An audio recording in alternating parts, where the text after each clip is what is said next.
इस वीडियो में हम करेंगे आज क्लास 7 का chapter 12 forest our lifeline part 4। आइए शुरू करते हैं और अपना कंटिन्यू करते हैं स्टोरी को। It was about afternoon and the children wanted to go back. अब दोपहर का समय हो गया था और सारे बच्चे घर वापस जाना चाहते थे।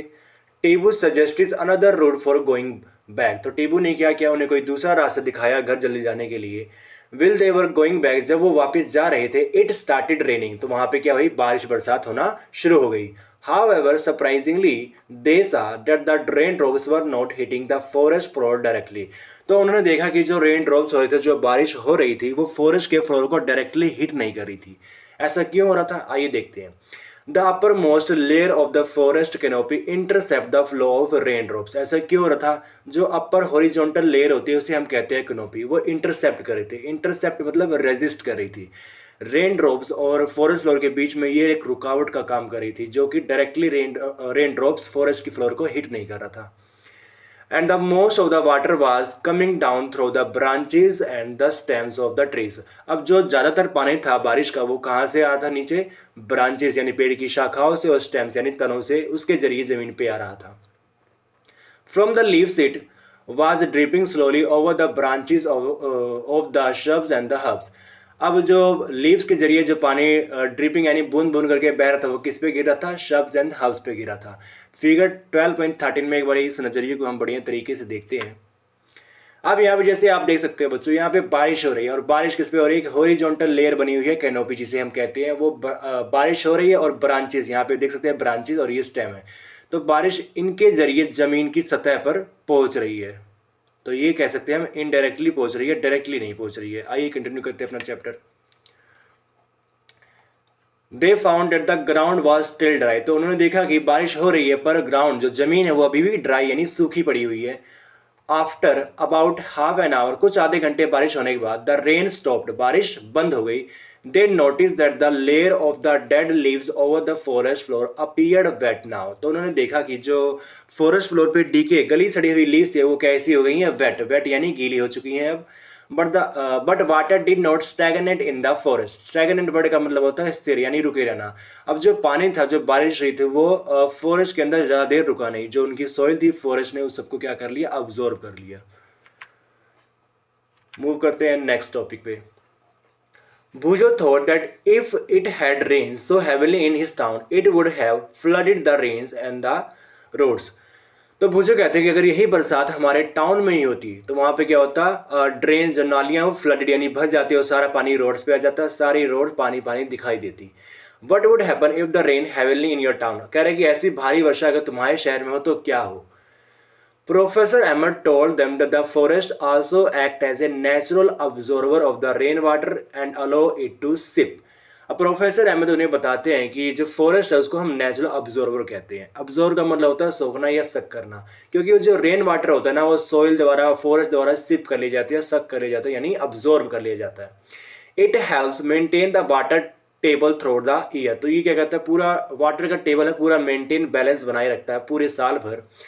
Forests not only help in controlling flood but also maintain the flow of water in the stream so that we get a steady supply of water। अब फॉरेस्ट सिर्फ फ्लड से नहीं बचाता, बल्कि ये क्या करता है, जो वाटर में स्ट्रीम, झरने वगैरह होते हैं, वहाँ पे वाटर की सप्लाई को निरंतर बनाए रखता है। अगर फॉरेस्ट नहीं होंगे तो बाढ़ की समस्या आसपास के इलाकों में बन जाती है। On the other hand, if trees are not present, rain hit the ground directly and may flood the area around it।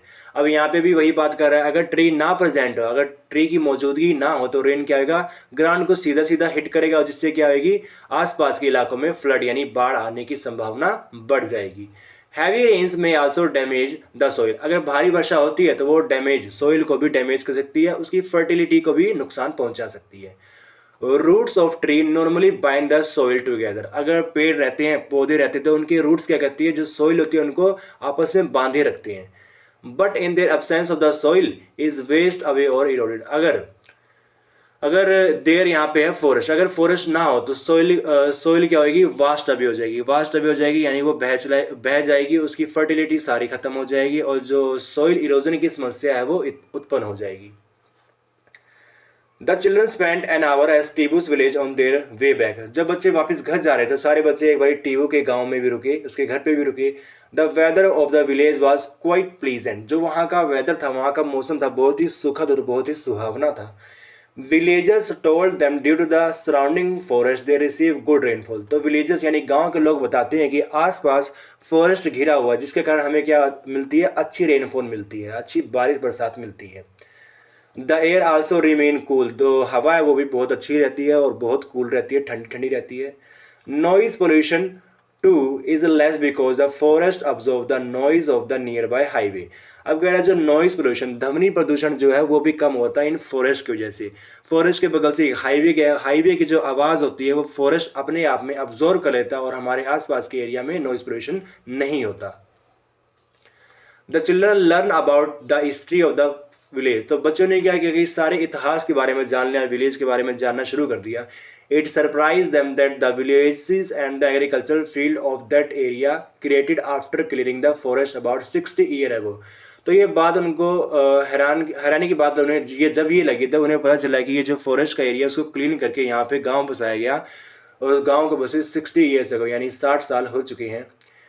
टीबूज grandfather told them the When he was young, तो टीबू के दादा उन्हें बताते हैं कि जब वो जवान थे, the village was not a large as it was now. तो जो गांव है वो इतना बड़ा नहीं था जितना अभी ये है। It was also surrounded by forest. तो तब के समय में क्या था, ये सारा सराउंडेड, चारों तरफ से किससे घिरा हुआ था, फॉरेस्ट, जंगलों से घिरा हुआ था।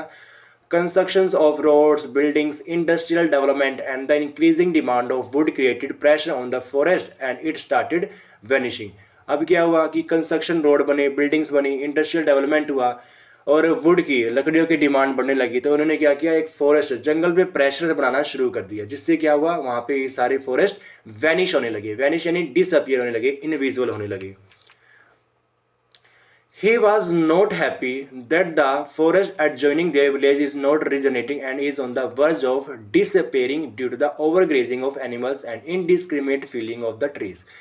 अब जो टीबू के ज़्यादा वो इस बात को लेकर खुश नहीं है, क्योंकि जो एडजॉइनिंग, उनके साथ में लगा हुआ जो फॉरेस्ट वो रीजनरेट यानी वापस बढ़ नहीं रहा है। वर्ज ऑफ डिस्पेयरिंग, इसका मतलब होता है वो विलुप्त होने की कगार पे आ चुका है, क्योंकि वहाँ पे क्या होता है, ओवरग्रेजिंग, घास चराई जाती है एनिमल्स को, कुछ ज़्यादा ही ओवरग्रेजिंग होती है। और इनडिस्क्रिमिनेट, और इनडिस्क्रिमिनेट होता है भेदभाव, तो वो कुछ भी नहीं भेदभाव करते, बिल्कुल भी उनमें इमोशंस नहीं है और ट्रीज को वो काटे जा रही हैं। Professor Ahmed said if we did not think wisely we could preserve forest and environment as well as have development. तो प्रोफेसर अहमद कहते हैं अगर हम वाइजली यानी बुद्धिपूर्वक काम ले तो हम प्रिजर्व यानी सुरक्षित कर सकते हैं अपने फॉरेस्ट को, अपने इन्वायरमेंट को, अपने आसपास के वातावरण को, और इनकी डेवलपमेंट फिर होती रहेगी कंटिन्यूसली। आगे बढ़ते हैं। Children prepared a few picture to show the consequences of such event. तो चिल्ड्रन क्या करते हैं, एक कई सारी पिक्चर बनाते हैं और बताते हैं कि क्या कॉन्सिक्वेंसेस यानी क्या नतीजे होंगे इन सब इवेंट के। At the end of the visit, Professor Ahmed asked children to sum up the importance of forest। तो जर्नी की आखिरी में प्रोफेसर अहमद कहते हैं कि तुमने क्या सम अप किया है, सम अप क्या तुमने सीखा है, क्या फॉरेस्ट के बारे में तुमने पता किया, वो सब बताओ। द चिल्ड्रन रोड, तो चिल्ड्रन लिखते हैं अपनी किताब में, अपनी नोटबुक में, और बताते हैं forest provide us with oxygen. तो फॉरेस्ट एक बेसिक चीज जो हमें प्रोवाइड करता है वो क्या है, ऑक्सीजन। सारे एनिमल को, प्लांट को क्या करता है, वो ऑक्सीजन प्रोवाइड करता है। They protect soil and provide habitat to large number of animals. तो फॉरेस्ट क्या करता है, वो प्रोटेक्ट करता है सॉइल को, और क्या एक निवास स्थान प्रदान करता है किसको, नंबर्स ऑफ एनिमल्स, बहुसंख्य जानवरों को। Forest help in bringing good rainfall in neighbouring areas. तो फॉरेस्ट और भी क्या करते हैं, वो अच्छी रेनफॉल लेके आते हैं आसपास के एरियाज में। They are a source of medicinal plant. तो फॉरेस्ट क्या एक बहुत बड़ा सोर्स है मेडिसिनल प्लांट का। Timbers and many useful product. Timbers क्या होता है, टिम्बर यानी हमारे जो लकड़ियाँ मिलती है उनको फर्नीचर बनाने के लिए भी फॉरेस्ट का यूज़ करते हैं, और कई सारे यूजफुल प्रोडक्ट हमें फॉरेस्ट से मिलते हैं। ऐसा चिल्ड्रन ने अपने कॉपी में नोट डाउन किया। We must preserve our forest. तो हमें क्या करना चाहिए, अपने फॉरेस्ट को प्रिजर्व यानी सुरक्षित रखना चाहिए। अब यहाँ पे पूछे की बात करा, what would happen if forest disappear. आखिर क्या होगा जब फॉरेस्ट डिसअपियर यानी गायब हो जाएंगे, खत्म हो जाएंगे। इसके बारे में जानते हैं क्या क्या हो सकता है। अब यहाँ पे लिखा है if forest disappear the amount of carbon dioxide in the air will increase. अगर फॉरेस्ट नहीं होंगे तो क्या होगी, कार्बन डाइऑक्साइड की मात्रा बहुत ज़्यादा बढ़ जाएंगी, क्योंकि प्लांट नहीं होंगे, ट्रीज नहीं होंगे तो कार्बन डाइऑक्साइड पूरी हवा में फैलेगी, क्योंकि प्लांट क्या करते हैं, कार्बन डाइऑक्साइड को अब्जॉर्व करते हैं। प्लांट ही नहीं रहेंगे तो अब्जॉर्व कौन करेगा, तो मात्रा कुछ ज़्यादा बढ़ जाएगी, resulting in the increasing of earth temperature. तो इसका रिजल्ट क्या निकलेगा, आज का जो टेम्परेचर है वो बहुत ज़्यादा बढ़ जाएगा। हमारी हरी भरी दुनिया कुछ ऐसे से कुछ इस प्रकार दिखने लगेगी अगर सारे ही पेड़ ना हो और टेम्परेचर बढ़ने लगे। आगे की कॉन्सिक्वेंसेस पढ़ते हैं। If the absence of trees and plants, the animal will not get food and shelter. अगर ट्रीज और प्लांट नहीं होंगे, जो वहाँ के जानवर उसमें रहते हैं, जिनको उनसे खाना मिलता है, शेल्टर मिलता है, वो सब कहाँ जाएंगे, वो सब भी शहरों में आएंगे, और इनकी खाना नहीं मिलेगा तो वो मर भी जाएंगे। तो ये बहुत ही बुरा प्रभाव पड़ेगा एनिमल्स पे। आगे बढ़ते हैं। यहाँ पे कुछ एनसीईआरटी की पिक्चर भी दिखा रखी है। पोल्यूशन बढ़ रहा है, यहाँ पे देख सकते हैं फॉरेस्ट डिफॉरेस्टेशन हो रहा है और यहाँ पे एनिमल रह नहीं पा रहे। फॉरेस्ट नहीं होंगे तो यहाँ पे फ्लड भी आ जाएगी, देख सकते हैं जैसे आप। Deforestation will endanger our life and environment, think what we can do preserve our forest. तो डिफॉरेस्टेशन यानी पेड़ों को काटना हमें क्या करेगा, हमारे जीवन को बहुत बड़े खतरे में डाल देगा, हमारे एनवायरमेंट को बहुत बड़े खतरे में डाल देगा। इसलिए हमें देखना चाहिए कि हमें सोचना चाहिए कि आखिर हम क्यों प्रिजर्व करें, फॉरेस्ट को क्यों सुरक्षित रखना ज़रूरी है।